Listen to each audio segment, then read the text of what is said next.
Hello there and welcome to my new tutorial for Dwarf Fortress. In this one I've collected 10 tips and tricks for beginners to get yourself started with the game easier, because Dwarf Fortress surely is one hell of a beast to get yourself into. So I thought about what are the most common things killing off early fortresses and what were the things that I did wrong for the longest amount of time before I learned better. And yeah, that's the list I came up with, and I hope you find it helpful.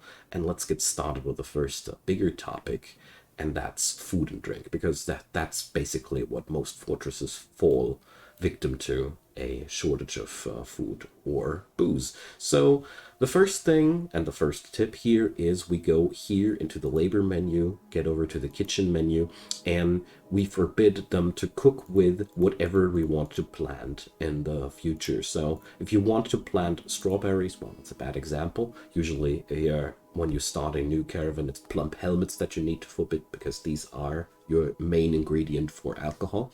But it goes for all the plants. When you cook something, you destroy the seeds, and therefore you cannot replant it. At some point you will have so many seeds that it doesn't matter anymore, but you have to get there first. And the other thing is the drinks tab. You also can allow or forbid to cook with alcohol.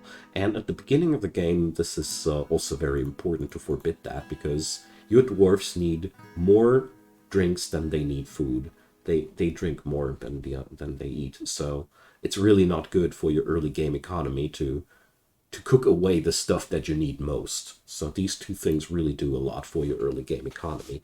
And that leads me to the second tip. So when you do your starter farms, this is my typical starter farm situation, you can go here into the labor menu, and here you have the planters tab. That's a default tab. The default setting is that everybody does this. Deactivate that as quick as possible and designate a couple of really dedicated planters, because in Dwarf Fortress, the yield of a field is determined by the person who plants the seed. That's a little bit nonsensical, but it is as it is. So the really bad thing there would be if everybody would plant that. That would be terribly inefficient. And this way, you can do a very simple thing to make sure that your dudes get the most out of their grain. And the other thing in the same tip here is go on over to the standing orders tab and check out the other area.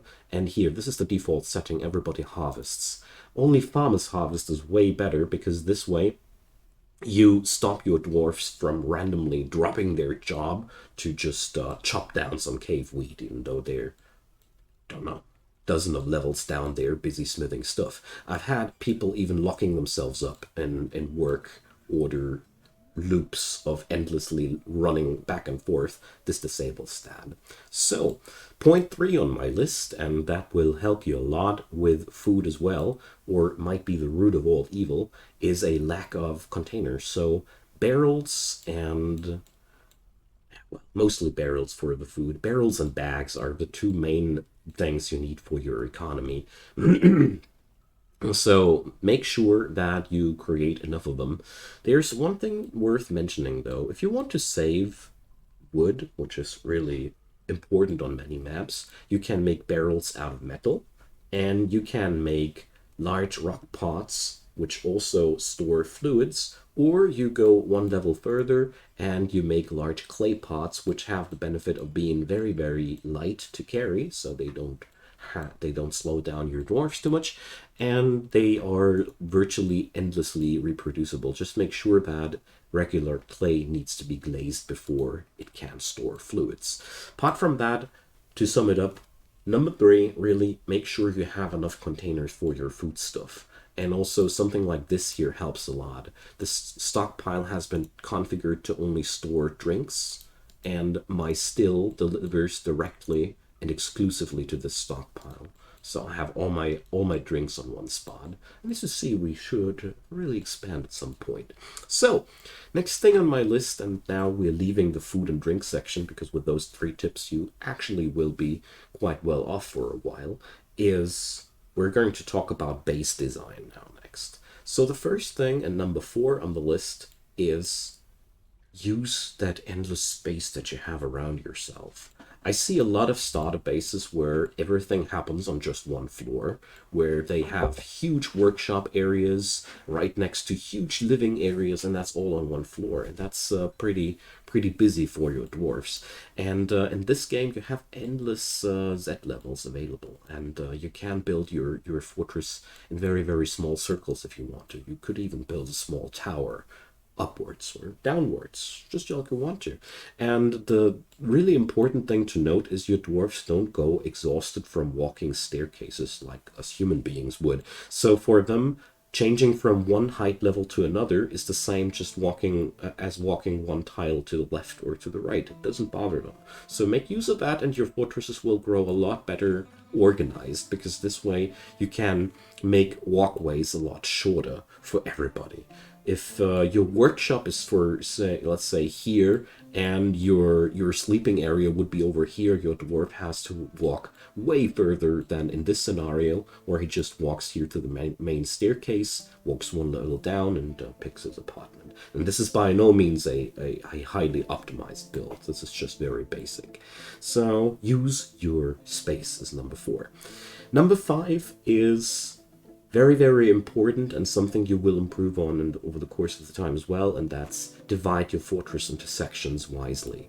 So here you see, for example, here I have one level for farming, here we have one level for food production, one for the rest of the crafts. This is a living area. But what's even more important than that is I got here, for example, a little bit of a door staircase, which is linked to a lever, which is linking to my mines. So if I ever should dig too deep and awaken something we don't want to, there is a wonderful lever here at the center of my city called Seal the Mines.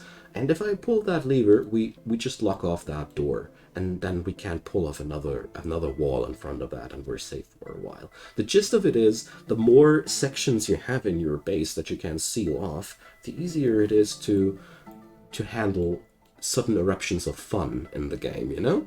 So section your base into meaningful parts will help you a lot to make your base more effective. And don't worry, just put in some thoughts and see how they work out for yourself. There is no right or wrong in that, except for doing no sectioning at all. That would be pretty bad. So enough about that. So the next thing on my list is number 6, and that's the preparation of defenses.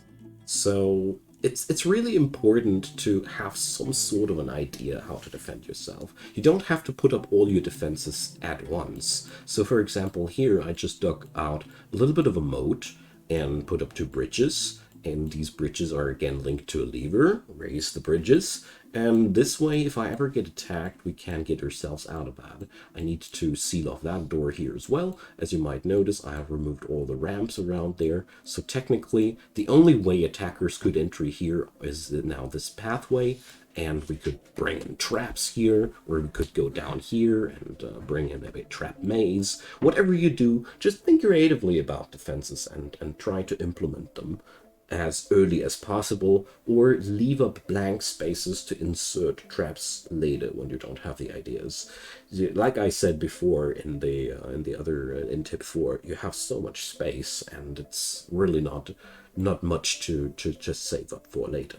Okay, so think about defenses, and don't worry if you have no idea about how they work in the game. Just think about the best thing you can do. Do it as good as possible, and then look up maybe in the Dwarf Fortress Wikipedia or check out other cool videos about defense ideas. This game is really rad when it comes down to things you can do to the invaders. Okay, so the next thing on my list, which will be number 7, is what I call the standing orders of safety. So your dwarfs are not necessarily so good at self-preservation, and what really comes in helpful is to have the standing orders here. Of course, this number here will include a little bit more than just standing orders, but more about that in a sec. So first off, when you go on over to the other tab, prefer zones for water drinking and prefer zones for fishing. If you change that into these, you will have to designate zones for that, but this way you will avoid that your fisher dwarves will roam casually onto the edge of the map and get eaten by some giant birds or whatever. This way, you can really, really help yourself out with these problems. And this is a very, very simple thing to set up there. Also, same category, sieges. So if you ever have the problem that your little dwarvies die by trying to retrieve somebody's remains too often because your area is a little bit problematic, here, these things you will have to do these manually afterwards, but these tabs about claiming items can be really, really helpful. Just check out the rest of the section here. There's a lot of cool things as well, but I really wanted to mention these because this is a common cause of death, to have your dwarfs wander all over the place for some drink or for some fishing. So the other thing that I want to put up here into the same category, you start out with a wagon. You should really, really deconstruct that as quick as possible and put up something like a simple meeting area here somewhere. I put it just here because at the beginning of the game, your dwarfs need a spot where they can just come up and socialize and talk to each other, and the default spot is the wagon. If you don't deconstruct the wagon, they will keep going there to do their talk, you know, as kind of a traditional thing that dwarfs do. So if you put up a new meeting area somewhere and deconstruct the wagon, you stop that. And if you do this in a actually decent area, you can make your people happy. And most importantly, having a meeting area very, very, very early on lets you know where your dwarfs are, and they get to talk to each other a little bit, and that's good for the mood. Okay, so let's go on over to the next point, number 8, and that's when you do make your rooms, make sure to include the walls. So if you make a guild hall, include the walls. If you make a temple, include the walls. Don't make rooms that only consist of the inner edges of a room. This was something I did notoriously wrong for a long, long period of time. And why is that so bad? So when you check out a temple, they get measured by their value, and the room's value is solely determined by what's inside the green box. And if you leave out the walls, they can be adorned with platinum and jewels and whatever. Well, it's not technically possible unless you built them out of these materials, but I'm getting sidetracked. What I want to say is, if you don't include the walls, your dwarfs will ignore the value of the walls, even if they are absolutely stunningly valuable. And this is really, really important. That's why why it has its own point on the list. And the next thing, number 9, is also very important to say that some early rooms are super dirty cheap to install, and that's the temple. You can transform any meeting area into something specific. In case you didn't know, you press the plus sign here and then you can transform it. So it's dirty cheap to install a temple because you don't need anything except for a 5-on-5 area where people can dance. So I put up 6-on-5 and everybody's happy, and that's all. Your temples don't need any other furniture. Your people will come there to pray, and that's already very, very stress relieving. And same goes for guild halls. They don't need any furniture. Your people will go on in there and socialize and will be a little bit happier, and they'll even teach other dwarfs something about the job that's the guild's representing. So that's really, really good. And very low cost yet very effective early rooms are here. The dining hall, just slap in a couple of tables and chairs. Just make sure that no table can be accessed by 2 chairs at once, because dwarves hate that. And the other thing is a tavern. You know, as you see there, my tavern only needs 1 chest filled with mugs, 1 little stockpile zone with drinks, and that's that. And one thing I always make sure with my early game taverns is that they don't have a tavern keeper, and that they are only open for citizens. In case you're wondering, the tavern keeper increases the chance of people drinking too much, and the standard setting would increase outside visitors, and outside visitors increase the chance of invasions, and I don't want that early on, so I open up my taverns when I feel ready for attackers and not a moment earlier.